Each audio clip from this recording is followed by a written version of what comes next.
أعوذ بالله من الشيطان الرجيم. بسم الله الرحمن الرحيم.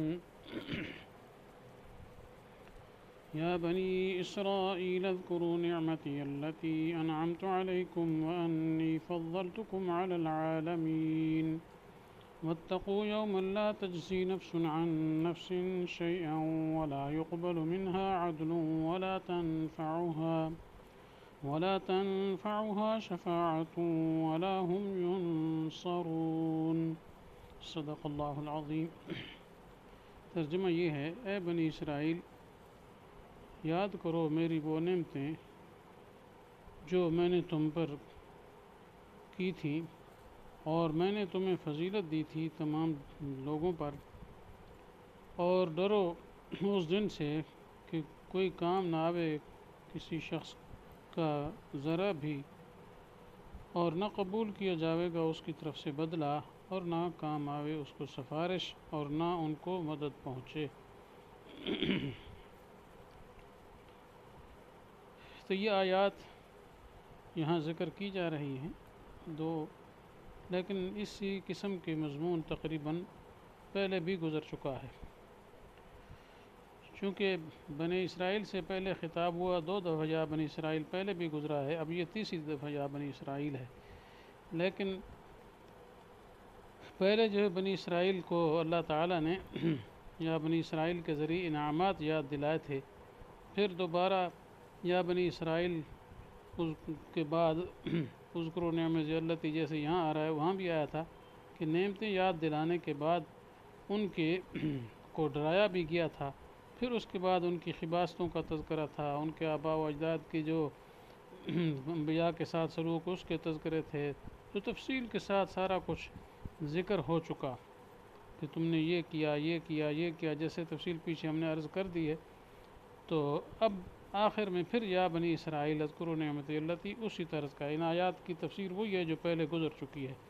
کہ بنی اسرائیل کو دوبارہ نعمتیں یاد دلائی جا رہی ان آیات میں، اور اسی طریقے سے ان کو ڈرایا بھی جا رہا ہے۔ تو اصول یہ ہوتا ہے کہ جب تفصیلی گفتگو ہو تو مضمون سے پہلے بھی ترغیب و ترہیب کا بیان ہوتا ہے،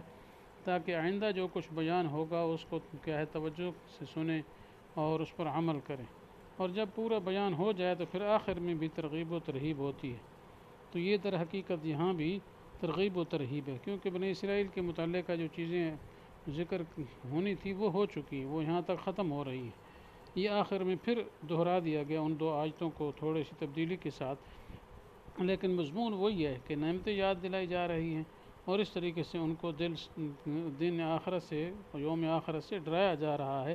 کہ مسئلہ نہیں مانو گے، حق کی بات نہیں مانو گے تو پھر کیا ہے، آخر اللہ تعالیٰ کی گرفت آئے گی، اور ایسی سخت آئے گی کہ وہاں تم سے نہ کوئی بدلہ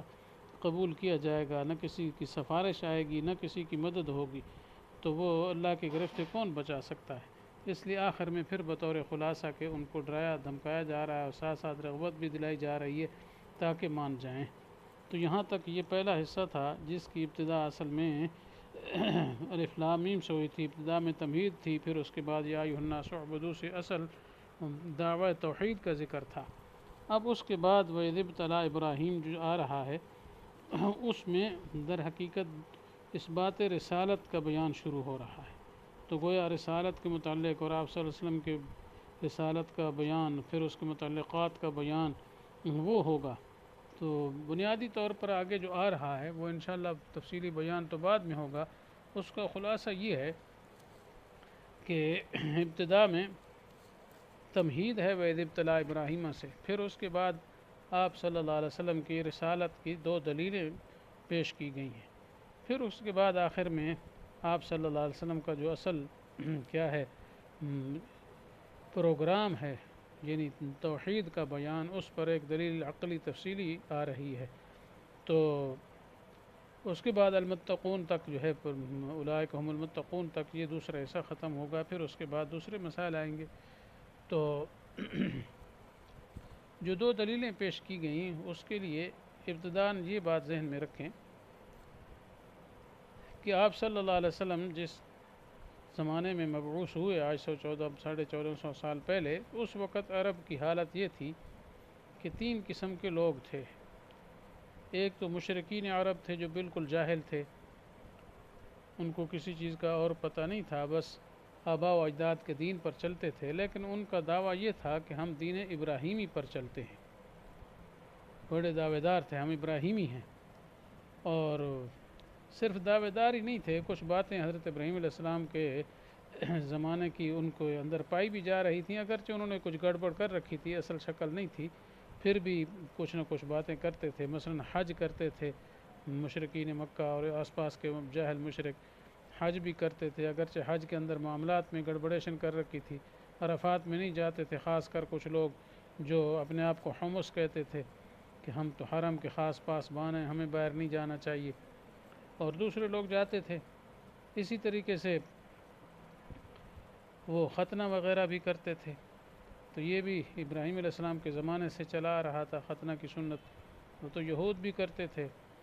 جو نصارہ نے چھوڑ دیا تھا، اگرچہ اصل مذہب میں ان کی بھی ختنے کا ذکر تھا، تو یہ اصل میں ابراہیم علیہ السلام کے زمانے سے چلے آ رہے تھے، تو یہ مشرکین میں موجود تھا۔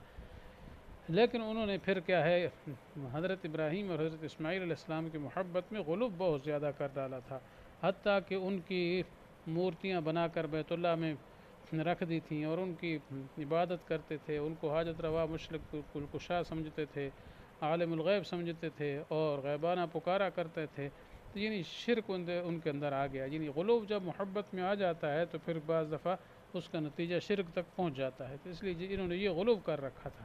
دعویٰ تو یہ تھا ہم ابراہیمی ہیں، لیکن ان کو معبود بنا ڈالا تھا،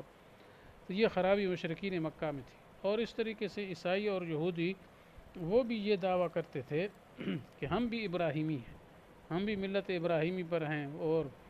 بعضوں نے تو یہ بھی کہہ دیا ابراہیم علیہ السلام یہودی تھے، اور نصارہ نے کہہ دیا اسلامی کیا ہے، ابراہیم علیہ السلام کیا تھے، نصرانی تھے۔ تو اللہ تعالیٰ نے دوسرے موقع پر تردید فرمائی، ما کان ابراہیم یہودیا ولا نصرانیا ولکن کان حنیفا مسلما وما کان من المشرکین۔ تو اللہ تعالیٰ نے تردید کی ہے کہ یہ نہ یہودی تھے، نہ نصرانی تھے، نہ مشرک تھے، تو ابراہیم علیہ السلام کا یہ مذہب نہیں تھا۔ تو بہرحال موٹی بات یہ ہے کہ یہودی بھی اور عیسائی بھی دعویٰ کرتے کہ ہم ابراہیمی ہیں، اور پھر یہودی دوسرے انبیاء کو بھی مانا کرتے تھے، عیسائی بھی مانتے تھے، صرف عیسیٰ علیہ السلام کو یہودی نہیں مانتے تھے جی۔ تو بہرحال نسبت سارے ابراہیم علیہ السلام کی طرف کرتے تھے۔ اب دلیل یوں بنے گی کہ دیکھو، جس ابراہیم علیہ السلام کو تم مانتے ہو جی، انہوں نے اللہ کے گھر میں کھڑے ہو کر آپ صلی اللہ علیہ وسلم کے مبعوث ہونے کے لیے دعا فرمائی تھی اللہ تعالیٰ سے، ربنا وابعث فیہم، جیسے آگے آ رہا ہے انشاءاللہ تفصیل سے آئے گا۔ تو جو دعا ابراہیم علیہ السلام نے کی تھی، اس دعا کا ثمرہ اب آپ کے سامنے آ چکا ہے۔ آخر الزمان نبی حضرت محمد مصطفیٰ صلی اللہ علیہ وسلم آ چکے ہیں، لہذا اگر تم ابراہیمی ہونے کا دعویٰ کرتے ہو تو کم از کم ان کے دعا کے ثمرے کو تو مانو۔ تو ایک دلیل یوں بنے گی، جس کی تفصیل آ رہی ہے۔ دوسری دلیل یہ کہ حضرت ابراہیم علیہ السلام، حضرت اسحاق علیہ السلام، اس طرح حضرت موسیٰ علیہ السلام، ان حضرات نے حضرت یعقوب علیہ السلام، ان حضرات نے کیا ہے، اصل مسئلہ توحید کو بیان کیا تھا جی، کہ اللہ کے علاوہ اور کسی کو معبود نہ جانو، اللہ کے علاوہ کوئی حاجت روا، کوئی مشکل کشا نہیں ہے۔ تو یہ مسئلے کی تاکید انہوں نے اپنی اولاد کو بھی کی ہے۔ تو اب آپ صلی اللہ علیہ وسلم جو مسئلہ پیش کر رہے ہیں، یہ وہی مسئلہ ہے جو حضرت ابراہیم علیہ السلام نے پیش کیا، حضرت اسحاق علیہ السلام نے، حضرت یعقوب علیہ السلام نے پیش کیا، اور اپنی اولاد کو حضرت یعقوب علیہ السلام نے کیا اپنی وفات کے وقت وصیت کی تھی۔ تو یہ مسئلہ وہی ہے، کوئی نیا مسئلہ نہیں ہے۔ تو یہ بھی اس بات کی دلیل ہے کہ آپ صلی اللہ علیہ وسلم وہی پروگرام پیش کر رہے ہیں جو پہلے انبیاء کا پروگرام ہے، تو یہ بھی ان کی صداقت کی دلیل ہے۔ یا تو یہ کوئی مسئلہ گھڑ کے اپنی طرف سے نعوذ باللہ اور کہتے تو پھر نعوذ باللہ سچے نہ ہوتے، بلکہ وہی